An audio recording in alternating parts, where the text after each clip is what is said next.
검찰이 대장동 1심 판결에 대한 항소를 포기했습니다. 이제 2심에서는 피고인의 주장만 다루어지고 형량은 낮아질 수 있어도 더 높아질 수 없습니다. 단군 이래 최대 규모 비리라고 불리는 대장동 사건의 진실을 국민은 법정에서 더 이상 확인할 수 없게 되었습니다.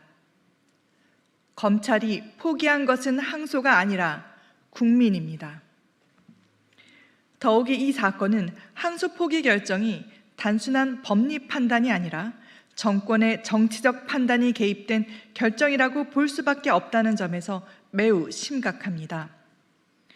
검찰 수사팀은 어제 새벽 공식 입장을 통해 대검찰청과 서울중앙지검 지휘부가 부당한 지시로 항소장을 제출하지 못하게 했다고 밝혔습니다. 항소장은 이미 작성되어 있었고 중앙지검장 결재도 끝났으며 대검 보고까지 마쳤습니다. 제출만 남은 상황에서 자정 직전 항소 금지 지시가 내려졌다는 것입니다. 게다가 법무부가 항소는 불필요하다는 의견을 냈다는 보도까지 나왔습니다. 결국 수사팀이 항소를 강하게 주장했음에도 불구하고 검찰 수뇌부와 법무부가 이를 뒤집은 것은 결국 대장동 사건 수사 재판 종결을 원하는 정치 권력의 입맛에 맞춘 결과 아니겠습니까? 이 사건은 이재명 대통령 본인의 형사재판과 직접 연결된 사건입니다. 대통령이 공범으로 기소된 사건에서 법무부가 검찰과 항소 여부를 논의했다는 것 자체가 심각한 이해 충돌입니다. 대통령 사건에 대해 법무부 장관은 애초에 수사 지휘권을 내려놓았어야 합니다. 법무부가 진정 포기해야 할 것은 항소가 아니라 수사 지휘권입니다. 서울중앙지검장 사퇴로 끝낼 일이 아닙니다. 사퇴해야 하는 사람은 지검장이 아니라 항소 금지를 지시한 더 윗선입니다. 일선 검사들은 사법 정의가 짓밟혔다며 공개 반발하고 있습니다. 진실을 밝힌 항소심의 기회를 빼앗긴 국민들은 분노하고 있습니다. 그럼에도 법무부 장관과 대검찰청 지휘부는 침묵으로 일관하며 단 한마디 사과조차 하지 않았습니다. 최근 대통령실은 사법부를 향해 재판 중지 상황이 달라지면 다른 조치가 필요하다고 압박했습니다.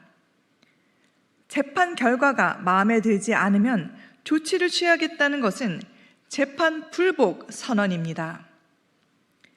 여당은 이재명 재판중지법을 추진했고 정부는 배임죄 폐지를 밀어붙이고 있습니다.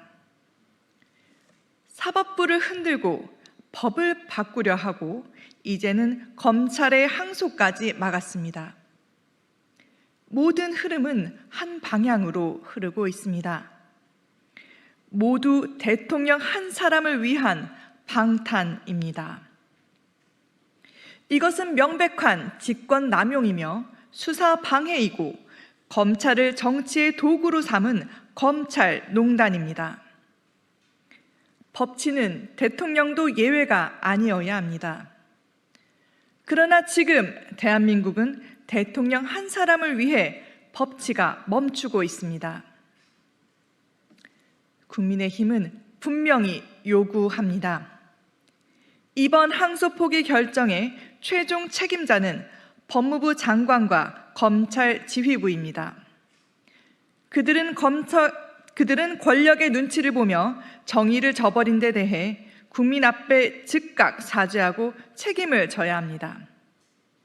국민의힘은 국회 차원의 청문회와 국정조사를 통해 이 사태의 전모를 반드시 밝혀낼 것입니다.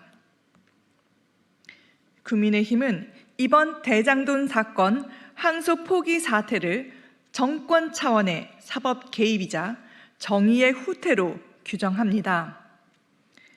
검찰이 국민의 눈을 피해 권력의 눈치를 본다면 그것은 더 이상 정의의 기관이 아닙니다. 검찰은 국민의 검찰이지 정권의 방패가 아닙니다.